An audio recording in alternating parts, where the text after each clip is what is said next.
God does not want your money. What does God want? Give to Caesar what belongs to Caesar and give to God what belongs to God was never about money, has never been, will never be. So Jesus is trapped, or so they think, by two groups of people, and they are questioning him. These groups are the Pharisees, who hated Rome and Roman rule, and the Herodians, who supported Rome and they supported Roman rule.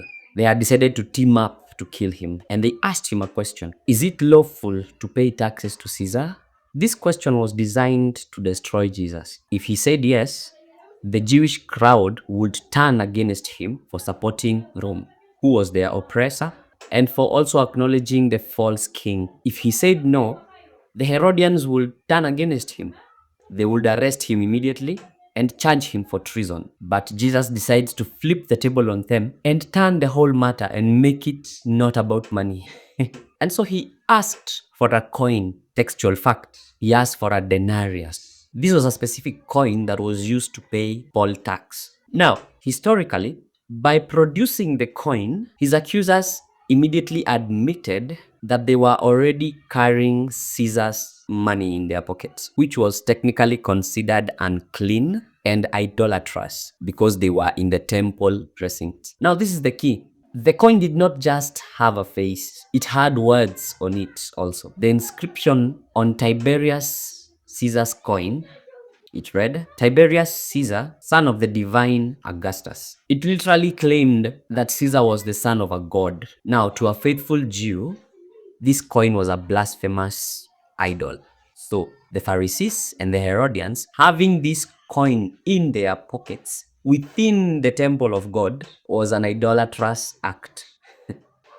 Now, Jesus, after taking the coin, he shows it to them and he tells them, give to Caesar what belongs to Caesar. The Greek word used there is the word apodote. It doesn't only mean give, it means give back or to repay a debt. So, what was Jesus saying? Jesus was telling them, this coin belongs to Caesar. And how do we know? Because it has his image. It has its idol. It has its face on it. And so it is his property. So give it back to him. But Jesus did not stop there. He also said, and give to God what belongs to God. This has been used to manipulate Christians. It has been used to manipulate you and me to thinking that that which belongs to God is our money. I want to flip the coin today. Literally. If that coin belongs to Caesar because it carries the image of Caesar, then what belongs to God? What is Jesus saying? Every Jew listening there understands Genesis chapter 1 verse 26 that says, let us make man in our own image and likeness. That was God speaking. And so man was made in the image and the likeness of God. You are God's property because you carry his image. What belongs to God in this context is not money. You are what belongs to God. You are what Jesus came to redeem. You are what Jesus came to take back from the devil and from the fallen world. Because God does not want your money. God does not need you to pay him off. What God wants is you. What God wants is your soul. What God wants is your heart. What God wants is the whole of you. You know, we have so many Christians who think that they can buy God's blessings.